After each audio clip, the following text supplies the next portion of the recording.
Alors, aujourd'hui, le thème, c'est les maris de nuit. 4 signes que tu y es confronté.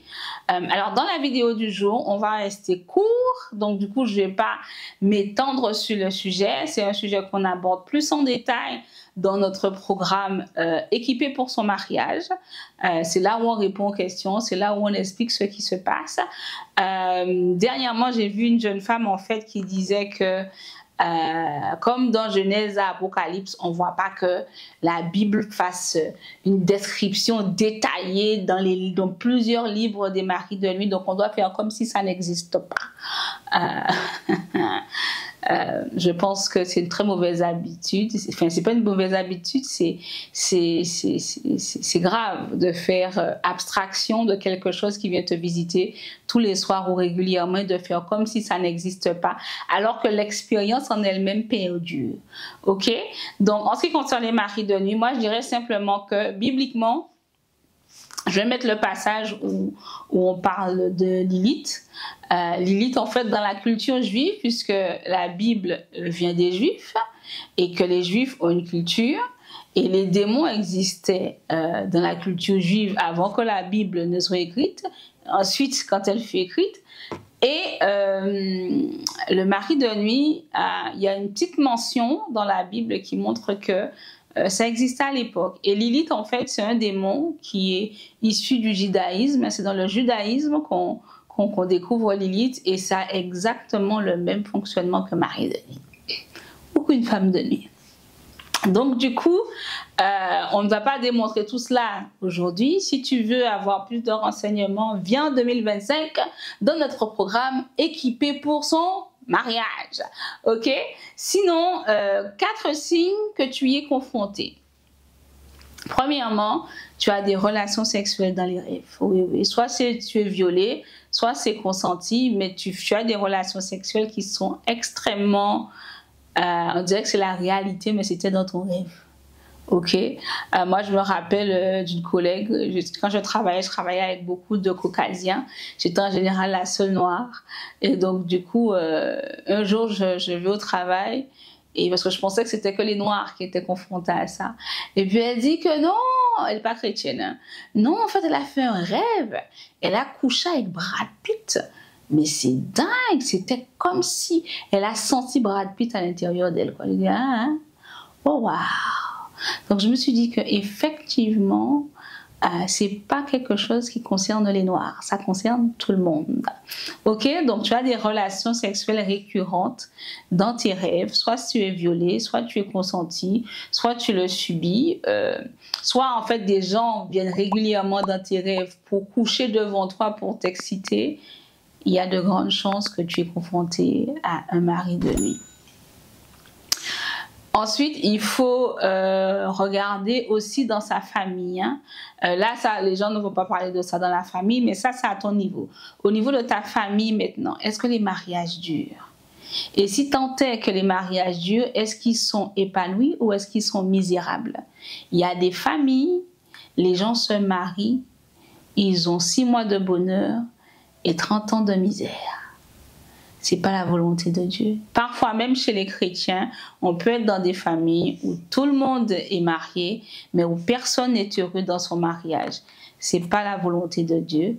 C'est probablement qu'il y a des maris de nuit qui sont dans la famille et qu'il faut s'en occuper dans la prière.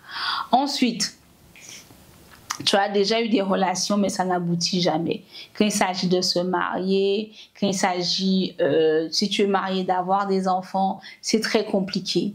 Et s'il n'y a pas que toi, en fait, il y a non seulement toi, mais quand tu regardes ta famille, tu vois que, voilà, soit celles qui sont mariées, le mariage est misérable, soit elles ne sont pas mariées et elles n'arrivent pas à se marier. Ça veut dire qu'il y a des maris de nuit dans la famille. Même si tu n'as pas de relation sexuelle dans les rêves, même si tu n'as pas de personnes qui viennent faire quoi que ce soit devant toi dans les rêves, il y a un problème de mari de nuit dans la famille. Et pour terminer, un autre signe que tu y es confronté, les seuls hommes qui t'intéressent à toi, tu es chrétienne, hein? Ce n'est pas des chrétiens. Il n'y a que des païens qui s'intéressent à toi. il y a un problème de mari de nuit. Ok? Donc, du coup, c'est ces différents exemples que j'ai donnés. C'est juste pour t'aider à réfléchir et à te rendre compte de ce qui se passe dans ta vie. Peut-être que tu te poses des questions. Peut-être que Dieu t'a fait des promesses et tu te dis que je ne comprends pas, Seigneur. C'est bloqué. Tu dis que tu vas faire ça, mais je ne vois rien. C'est même le contraire. Et tu es peut-être prête à abandonner le Seigneur, en fait. Alors que la vérité, c'est qu'il y a un problème spirituel qui est lié à ce que tu traverses. Et ça s'appelle un mari de nuit ou une femme de nuit, dépendamment du cas de chacun et de chacune.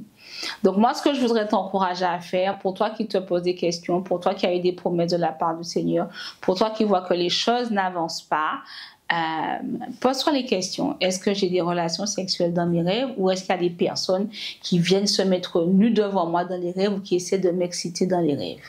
Si tu ne rêves pas, tu rêves, tu as un problème, tu as oublié. C'est aussi spirituel. Il faut poser des questions au Seigneur. Si dans ta famille, il y a des mariages qui se font, mais les gens ne sont pas heureux. Les gens ne sont pas heureux. Toi, tu vois, tu regardes le début du mariage. 1 an plus tard, tu te dis même pourquoi ils se sont mariés. Et il y a un problème de mari de nuit. Si tu as déjà eu plusieurs relations, même avec des chrétiens qui n'ont pas abouti, il y a un problème de mari de nuit. Il n'y a que des païens qui s'intéressent à toi. Donc nous, un de nos objectifs, c'est de responsabiliser les chrétiennes. C'est-à-dire, quand je dis responsabiliser, c'est que tu aies la capacité d'aller voir Dieu et de recevoir de sa part ce qui se passe et comment faire pour en sortir. Donc, on ne va pas, au travers de cette vidéo, faire un long chemin pour tout expliquer comment... Mais tu peux d'ores et déjà aller voir le Seigneur, car la Bible dit que mon peuple périt par manque de connaissance. Et le manque de connaissance, c'est pas seulement que tu ne sais pas que c'est Dieu qui a fait le ciel et la terre et que c'est en Genèse. Non, le manque de connaissance aussi, c'est que spirituellement, il se passe des choses dans ta vie et que tu n'as pas conscience que cela t'arrive. Tu en veux à Dieu, tu en veux à des personnes, mais la vérité, c'est que la source est spirituelle. Là, je suis en train de préparer 2 Samuel pour le membership, qu'on va commencer en juin, je crois, si je ne me trompe pas. Eh bien, David, il voit en fait qu'il y a la famine dans le pays, que ça dure depuis 3 ans. Il voit que c'est une famine qui est anormale. Qu'est-ce qu'il fait? Il consulte le Seigneur. Qu'est-ce que le Seigneur lui dit? Saül a fait ça. Du coup, il a brisé une alliance qui avait été faite avec les Gabaonites. C'est pour ça qu'il y a la famine, en fait. Donc, la cause était spirituelle. Il a été voir les Gabaonites. Ils ont dit comment ça doit cesser. David l'a fait. La famine a cessé. Donc, il y a des choses dans ta vie dont la source est spirituelle et tu dois pouvoir aller voir le Seigneur, consulter le Seigneur, chercher la face de Dieu pour savoir quel est ce problème et surtout comment en sortir. Si vous voulez qu'on parle de comment faire quand on a des maris de nuit, comment s'en sortir, dites-moi et je ferai une vidéo là-dessus. Courte, parce que l'objectif, c'est pas qu'on fasse des vidéos de 30 minutes non plus sur la chaîne. Voilà, à la semaine prochaine, vendredi 19 h. Et si le Seigneur t'a mis à cœur de soutenir Femme Esprit, n'oublie pas de donner et de partager la vidéo et de nous soutenir. Partager la vidéo, c'est gratuit. Parler de nous, c'est gratuit. Inviter les gens à nos événements, c'est gratuit. Donc, n'hésite pas à le faire. À la semaine prochaine, 19 h. Bye bye!